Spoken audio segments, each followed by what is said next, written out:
Hello, and welcome to this Coaching Veterans presentation on vertigo and balance disorders, presented by me, Paul Bunn, with Veterans Outreach Ministries. You can reach us at 1-888-330-1942 or visit us online at www.vetcenters.org. Vertigo is a condition that causes a spinning sensation, dizziness, or unsteadiness, often triggered by changes in head position or movement.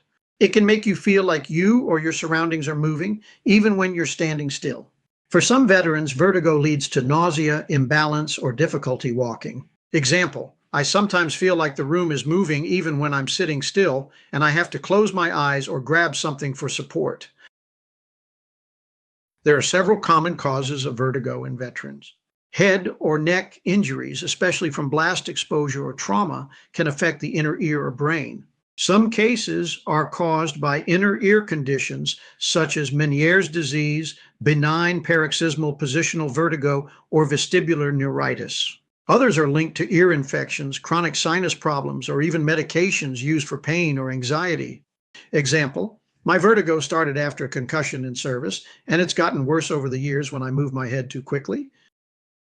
Vertigo can be directly service connected if it began in service due to an injury, illness, or event such as a fall, head trauma, or blast exposure. It may also be secondary to another service connected condition like traumatic brain injury, hearing loss, tinnitus, neck strain, or side effects from certain medications. The key is to show a clear medical link between your vertigo and your military service. Example, my doctor linked my vertigo to the ear damage I sustained during a blast injury overseas. The VA rates vertigo under 38 CFR Section 4.87, which covers diseases of the ear, including peripheral vestibular disorders. Ratings are based on how frequent and severe your dizziness and balance issues are, as well as how much they interfere with daily function. Example, my vertigo is so frequent that I've had to stop driving and avoid climbing stairs without help. Here's how the VA rates vertigo under 38 CFR Section 4.87. A 10% rating is given for occasional dizziness. A 30% rating is assigned when dizziness is accompanied by occasional staggering. A 60% rating may apply in severe cases where vertigo is frequent and causes constant balance problems, frequent falls, or requires medical equipment for stability. Example, I have severe vertigo several times a week and often need to use a handrail or sit down to prevent falling. When describing vertigo to your examiner, use real-world examples. Statements like, I lose balance when turning my head quickly, I get dizzy several times a week and have to sit down, or I can't drive or work safely during episodes, give the examiner a clear picture of how your condition affects daily life. Example, I stumble when I walk in dim lighting and have to take breaks at work to let the dizziness pass. Vertigo is frequently linked to other service-connected conditions. For many veterans, it's secondary to a traumatic brain injury. TBIs can damage the brain's ability to interpret signals from the inner ear, leading to chronic dizziness and balance issues. Example, my vertigo started after a blast injury that caused a mild TBI, and I've had ongoing dizziness ever since. Ear conditions such as hearing loss, tinnitus, or chronic ear infections can also cause vertigo.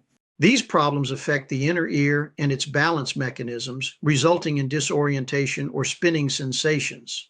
Example, I developed vertigo after repeated ear infections during service, and my doctor said it was due to damage in the inner ear.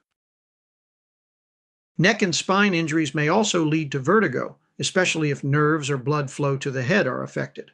This is sometimes called cervicogenic dizziness. Veterans with neck strain, whiplash, or cervical arthritis may experience balance problems when turning their head. Example, my neck injury from service causes dizziness whenever I look up or turn too quickly. Certain medications can trigger or worsen vertigo. Painkillers, antidepressants, or medications for blood pressure or anxiety can cause dizziness or lightheadedness as side effects. If this happens, your provider can document it as secondary to the medication prescribed for a service-connected condition. Example, my dizziness started after I began taking medication for chronic pain, and it's been a problem ever since. Before your C&P exam, keep track of how often vertigo affects you. Write down when the episodes occur, how long they last, and what triggers them. Note if you use assistive devices like a cane or handrail.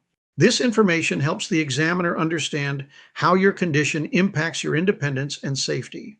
Example, I log my dizziness episodes and note when they interfere with walking or working. During your exam, describe your worst days. Explain how often you get dizzy, whether it causes falls or injuries, and how it impacts your ability to drive, work, or do household chores. If you've received treatment or physical therapy for balance, bring that documentation with you. Example, I told the examiner that I have dizziness almost every day and sometimes have to hold on to furniture to stay upright.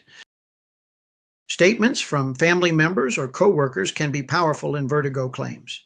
They can describe what they see. Maybe you stumble, lose balance, or appear disoriented. These observations add credibility and support to your claim. Example, my wife wrote that I stumble several times a week and have fallen more than once because of dizziness. Vertigo can make even simple daily tasks difficult, but you don't have to live with it alone. The VA recognizes vertigo and related balance disorders under 38 CFR Section 4.87, and it may also be connected to other service-related conditions like TBI or ear damage. Be honest, detailed, and consistent when describing your symptoms. For more information, visit www.vetcenters.org or call 1-888-330-1942. You've served your country. Now it's our turn to serve you.